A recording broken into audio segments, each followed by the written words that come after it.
Hello guys, welcome back to my YouTube channel European vibes. आज मैं आया हुआ था लेक पे, तो मैंने सोचा क्यों ना, बहुत दिन हो गया एक्चुअली, गैप बहुत लंबा हो गया, तो मैंने सोचा एक इन्फॉर्मेटिव वीडियो भी बनती है इमिग्रेशन के ऊपर। माल्टा के बारे में बहुत ज़्यादा क्वेरीज आ रही है। मैंने देखा बहुत सारे इंटरेस्टेड हैं लोग इंडिया में, स्पेशली पंजाब से, हरियाणा से, मतलब नॉर्थ इंडिया से बहुत ज़्यादा लोग इंटरेस्टेड हैं माल्टा जाने के लिए। उसका रीज़न ये है कि एक तो वीज़ा का प्रोसेस बहुत ईजी है, प्लस जो खर्चा है वो बहुत कम है। मैंने एक्चुअली ऑलरेडी एक वीडियो इस पर बनाई हुई है, लिंक कहीं ऊपर यहाँ या इधर कहीं आ रहा होगा, देख लेना पुरानी वीडियो भी। वो 6 मंथ्स पुरानी है, ज़्यादा पुरानी नहीं है, लास्ट ईयर बनाई थी सितंबर या अक्टूबर में। बट अभी एक लेटेस्ट इन्फॉर्मेशन के साथ बना देता हूँ। वैसे कोई ज़्यादा चेंजेस नहीं आए हैं, but still people are very much interested to know more about Malta work visa process, कि क्या क्या होता है, कैसे कर सकते हैं। देखो यार, मैंने अपनी लास्ट वीडियो में ऑलरेडी बता दिया है कि प्रोसेस बहुत ईजी रहता है, ज़्यादा लंबा चौड़ा प्रोसेस नहीं है। सिंपल सा एक जो सबसे बड़ा क्रैक आपको करना है ना, वो ये है कि आपको एक एम्प्लॉयर ढूंढना है वहाँ पे, और वो जेन्युइन होना चाहिए। उसके लिए आपको बहुत सारी रिसर्च करनी पड़ती है। सर्च करो वेबसाइट पे और देखो कि कौन से एम्प्लॉयर्स अवेलेबल हैं वहाँ पे। उसके लिए सबसे पहला जो काम आपको करना है ना, वो ये है कि आपको अपना जो रिज्यूमे है वो यूरोपियन स्टैंडर्ड्स के अकॉर्डिंग उसके फॉर्मेट में बनाना है, जिसके लिए एक यूरोपास करके वेबसाइट है, उस पर बना लेना। मैंने अपनी लास्ट वीडियो में भी बताया था, इस बार फिर से डिस्क्रिप्शन में भी उसका लिंक दे दूँगा। और यूरोपास करके एक वेबसाइट होती है, जहाँ से आपका जो रिज्यूमे है वो वहाँ के स्टैंडर्ड के अकॉर्डिंग जो उनको समझ में आता है उसके हिसाब से बन जाएगा। उसको फिर आप अपलोड करो वहाँ की वेबसाइट पे, जो जॉब सर्च वेबसाइट्स होती हैं, जिसको जॉब बोर्ड्स बोलते हैं। जैसे इंडिया में नौकरी पोर्टल है, मॉन्स्टर है, शाइन है, वहाँ पे इंडीड बहुत चलता है, वहाँ पे लिंक्डइन से आपको आप जॉब सर्च कर सकते हो। वहाँ पे बहुत सारी वेबसाइट्स है जो मैं आपको स्क्रीन पे दे रहा हूँ, यहाँ पे देख लेना, स्क्रीन पे आ रही होंगी। और इन 5-6 वेबसाइट्स पे आप सर्च करके अपना रिज्यूमे आप सबसे पहले अपलोड करो। आई एम श्योर कि आपको आज नहीं तो कल कभी ना कभी कोई ना कोई पक्का ऑफ़र या कोई ना कोई अप्रोच करेगा आपको वहाँ से देख के। अब किसको अप्लाई करना चाहिए, किसको नहीं करना चाहिए, ये बहुत बड़ा सवाल है। बहुत लोगों को ये नहीं पता कि वो लोग अप्लाई करते रहते हैं लेकिन उनको कोई रिस्पांस नहीं आता। उसका बहुत बड़ा रीज़न ये है कि देखिए, जो वहाँ पे जो डिमांड है ना, वो है लेबर क्लास कैटेगरी की।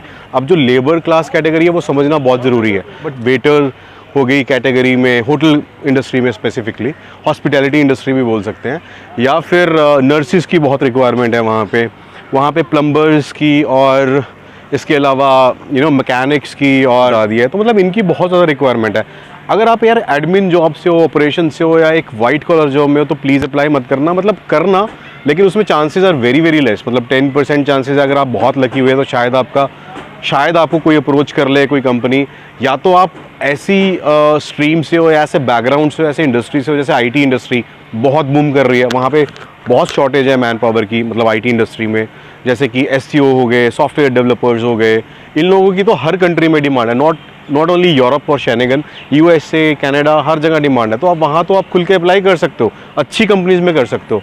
इनफैक्ट जो इंडिया में ऑलरेडी काम कर रहे हैं आईटी सेक्टर में, उनको तो कंपनीज़ खुद ही अप्रोच कर लेती हैं। मतलब उनकी खुद की यहीं की कंपनीज उनको आगे प्रमोट करके या उनको ट्रांसफ़र करके वहाँ पे भेज देती हैं। और अगर कोई आईटी में नहीं है ना, अदर देन आईटी सेक्टर में, तो सिर्फ लोअर क्लास जॉब्स, जिनको ब्लू कॉलर जॉब बोल देते हैं, उसी में डिमांड है। उसी में आप जैसे फ्रूट की कटिंग हो गई, या फार्म में कहीं काम करना हो गया, या खेतों में कुछ प्लक करना हो गया, फ्लावर्स और मे बी फ्रूट्स, इस तरह की जॉब्स अवेलेबल होती है। तो अगर आप उसके लिए इंटरेस्टेड हो और आपके पास वो एक्सपीरियंस है, तभी आप अप्लाई कर सकते हैं। विदाउट एक्सपीरियंस नहीं होता है, ज़ीरो एक्सपीरियंस वाले नहीं होता, और मिनिमम 10th तो चाहिए होती है यार। बहुत लोगों के क्वेश्चंस मेरी पुरानी वीडियो में क्वेरीज आई थी कि सर अगर मैं 10th फेल हूँ, या मैं 10th मैंने नहीं करी है, तो मैं क्या अप्लाई कर। नहीं यार, क्योंकि आप ये देखो ना कितना कंपटीशन। आपको क्यों बुलाएंगे अगर 10th भी नहीं करी है? मिनिमम 10th तो चाहिए ना। वो तो एक मैंडेट सर्टिफिकेट हो गया आज की डेट में, जो आपका डेट ऑफ बर्थ भी प्रूव करता है, जो आपकी आइडेंटिटी को भी प्रूव करता है। ऑब्वियसली पासपोर्ट और आधार कार्ड, ये सब चीज़ें भी हैं, बट एक ये बेसिक एजुकेशन तो चाहिए यार, इसके बिना नहीं होता है। अब आपकी क्वेरीज जो थी, जो मेरे को ध्यान में आ रही है, किसी ने पूछा था कि सर ट्रैवल इंश्योरेंस खुद करनी पड़ती है या नहीं करनी पड़ती। देखो यार, ट्रैवल इंश्योरेंस आपको हमेशा खुद ही करनी पड़ती है, बिकॉज ट्रैवल और मेडिकल इंश्योरेंस आपकी रिस्पॉन्सिबिलिटी है। आप जब ट्रैवल करते हो, आप एयर टिकट बुक कराते हो ना, उसी वक्त आपको ऑप्शन आती है। तो ट्रैवल इंश्योरेंस तो आपकी एयर टिकट के साथ ही हो जाती है। मेडिकल इंश्योरेंस आपको यहीं से बाय करके जाना पड़ता है, और वो भी मिनिमम 6 मंथ्स तो करना ही पड़ता है, और 1 साल की करोगे तो ज़्यादा बेटर है। ठीक है। और रही बात, ये भी किसी ने पूछा था कि सर क्या ये फ़र्क पड़ता है कि किस तरह की जॉब है उसके अकॉर्डिंग वो जो फ़ीस है वीज़ा प्रोसेसिंग की वो डिफ़र करती है? नहीं, वो एक गवर्नमेंट की फ़ीस होती है। माल्टा आइडेंटिटी करके जो एजेंसी है वहाँ पे उनकी, वो इनकी फ़िक्स्ड कॉस्ट है। उसके ऊपर आपकी जॉब से रिलेटेड कोई फ़र्क नहीं पड़ता। वो एक फ़िक्स्ड कॉस्ट होती है जो 25 से 30 हज़ार के बीच में है। वही आपको इंडियन करेंसी में बता रहा हूँ, वो आपको उतना ही पे करना पड़ता है, इससे ज़्यादा नहीं पे करना पड़ता। अच्छा, एक मुझसे ये भी पूछा गया था कि सर अगर होटल की लाइन में जॉब ढूंढनी है तो मुझे कौन सी वेबसाइट जाना चाहिए, क्या उसके लिए कोई स्पेसिफिक वेबसाइट है? ऐसा कुछ नहीं होता। आपके पास जो मैंने आपको पीछे बताई थी वेबसाइट्स जहाँ पे आप अप्लाई करते हो जॉब के लिए, आप सिंपल वहाँ पे अपना रिज्यूमे डाल दो यार। जहाँ पे जिसको रिक्वायरमेंट होगी वो आपका एक्सपीरियंस चेक करेगा, आपको ढूंढेगा वहाँ से और आपको अप्रोच करेगा, आपको मेल करेगा या आपको कांटेक्ट करने की कोशिश करेगा। टच वुड यार, I am really feeling very blessed and I am feeling fortunate कि मेरी इन्फॉर्मेशन देख के किसी का भला हुआ और 2 लोगों का वीज़ा आया यार, मुझे बहुत अच्छा लगा। स्क्रीनशॉट लगा के दिखा देता हूँ आपको, नहीं तो आप मेरी पिछले वीडियो पे जाओगे ना, कमेंट सेक्शन में उसने कमेंट भी किया हुआ है जो बहुत अच्छा लगता है। तो मतलब लगता है वीज़ा यार, पेशेंस रखना पड़ता है। एक लड़का है गुजरात से, उसका भी रिसेंटली वीज़ा लगा है और मुंबई के थ्रू, एम्बेसी के थ्रू उसने कराया था। और आपको पता है 2 एम्बेसीज़ हैं माल्टा की इंडिया में, एक दिल्ली में है और एक मुंबई में। तो एरियाज़ डिवाइडेड होते हैं, नॉर्थ का बंदा हमेशा दिल्ली में जाता है और I think west and south के लोग जाते हैं मुंबई में, एंड नॉर्थ एंड ईस्ट के लोगों को दिल्ली में जाना पड़ता है। और दूसरी बात कि उस बंदे का, मैं गुजरात के वाले बंदे की आपको बात बता रहा था, उसका रिसेंटली वीज़ा आया। उस बंदे ने 10,000 रुपये के खर्चे में उसका सारा प्रोसेस हुआ है गाइज़। इनफैक्ट उसको एम्प्लॉयर भी ऐसा मिला जो वहाँ की जो फ़ीस थी वो भी उसके एम्प्लॉयर ने पे करी। तो ऐसा भी हो जाता है, ज़रूरी नहीं है कि आपको ही पे करनी है, बट 90% केसेस में आपको पे करनी पड़ती है, एम्प्लॉयर नहीं करता है। कभी कभी बहुत ज़्यादा नीडेड होता है बंदा, जैसे कि वो बंदा मशीन ऑपरेटर था बेसिकली और बहुत ज़्यादा रिक्वायरमेंट होगी और उसका रिसेंटली उसका हुआ और उसको सारा पेमेंट उसका वहाँ से हुआ। उसका सिर्फ एम्बेसी फ़ीस का जो यहाँ का खर्चा हुआ वो उसने अपनी पॉकेट से पे किया है, इसके अलावा उसने और कुछ पे नहीं किया।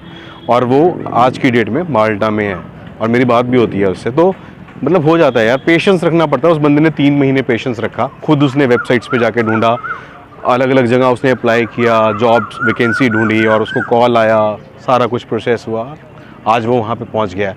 इसी तरह एक केस है, एक मेरा व्यूअर है, सब्सक्राइबर है, जिसका वीज़ा रिसेंटली हंगरी के लिए भी आया है और उसका वेटर के लिए आया और उसका तो उसने रेफरेंसेस से किसी तरह जॉब ढूंढी और सारा प्रोसेस उसने खुद स्टार्ट किया, खुद उसने डॉक्यूमेंटेशन करी, एम्बेसी में गया। अब एम्बेसी की बात आई है तो एम्बेसी का एक छोटी सी इन्फॉर्मेशन ज़रूर बता देता हूँ। देखो एम्बेसी में क्या होता है ना, बहुत सारे लोगों को ये डाउट है कि सर हमारा होगा या नहीं होगा। देखो एक तो इसमें ना किस्मत बहुत बड़ा रोल प्ले करती है मेरे भाई, जो मुझे लगता है पर्सनली। दूसरा, आपका एम्प्लॉयर बहुत स्ट्रॉन्ग होना चाहिए, वो प्रॉपर टैक्स पे करता होना चाहिए वहाँ पे, चाहे वो हंगरी से है या माल्टा से है, किसी भी XYZ कंट्री से है, उसको प्रॉपर टैक्स, उसका रिकॉर्ड बड़ा अच्छा होना चाहिए वहाँ पे। तो तभी आपका केस पॉजिटिव ज़्यादा रहता है, अदरवाइज़ दिक्कत हो जाती है कि कई एम्प्लॉयज़ ऐसे होते हैं वहाँ टैक्स नहीं पे करते, लोगों को बुला लेते हैं, सैलरी नहीं पे करी, तो बहुत सारे ऐसे भी होता है। वो आपको खुद चेक करना पड़ेगा, मैं चेक नहीं कर सकता कि कौन सा बंदा जेन्युइन है कौन सा नहीं है। तो प्लीज़ ये आपको खुद करना पड़ेगा। Can just share the information. ज़्यादा कि एम्बेसी से रिलेटेड ये है कि आज जो एम्बेसी की फ़ीस है माल्टा की सिर्फ बात करूँ तो वो 13,000 रुपीज़ है वर्क वीज़ा की, और इसके अलावा आपका कोई ज़्यादा खर्चा आना नहीं चाहिए। जो 25-30 हज़ार बताया वो मैंने आइडेंटिटी माल्टा का, जब आपका वो वीज़ा प्रोसेस स्टार्ट होता है तब होता है। तो और हाँ, इसका प्रोसेस टाइम कितना टाइम लगता है ये भी पूछते हैं। जब आपको एम्प्लॉयर मिल जाता है, आइडेंटिटी माल्टा से आपका एक सर्टिफिकेट आता है, उसके बाद आपका हार्डली 40 to 45 डेज़ का टाइम लगता है, इससे ज़्यादा टाइम नहीं लगता जब आप फाइल सबमिट करा देते हो एम्बेसी में, ठीक है। और आप ये VFS के थ्रू भी करा सकते हो, डायरेक्टली माल्टा की एम्बेसी में जाके भी करा सकते हो, दिल्ली में या मुंबई में, जहाँ भी आप जाना चाहते हो। तो वो आपकी चॉइस है। And what else, anything else you want to know, you can still ask me questions in comment section below, and I think that's it from my side. And I have already prepared one video in last year, so you can go and watch that video. You will be getting this link here somewhere, left or right, anywhere. And thank you so much for watching my videos, and stay tuned for upcoming videos. और अब travel भी start कर दिया है, different destinations भी explore करेंगे, India में भी, आउटसाइड ऑफ इंडिया भी ऑल करेंगे। और बहुत पैशन फील होता है यार आपको ना, जब आप किसी चीज़ के लिए पैशनेट होते हो ना, आपको लगता नहीं आप काम कर रहे हो, आप जॉब कर रहे हो, जैसे मैं अभी कर रहा हूँ, तो बड़ा मज़ा आ रहा है। और मेरी वाइफ का बहुत बड़ा सपोर्ट है इसमें, उसने मुझे बहुत ज़्यादा मोटिवेट किया था और पीछे ही खड़ी है कैमरे के। थैंक यू सो मच यार, thank you so much, God bless you guys. Keep supporting me.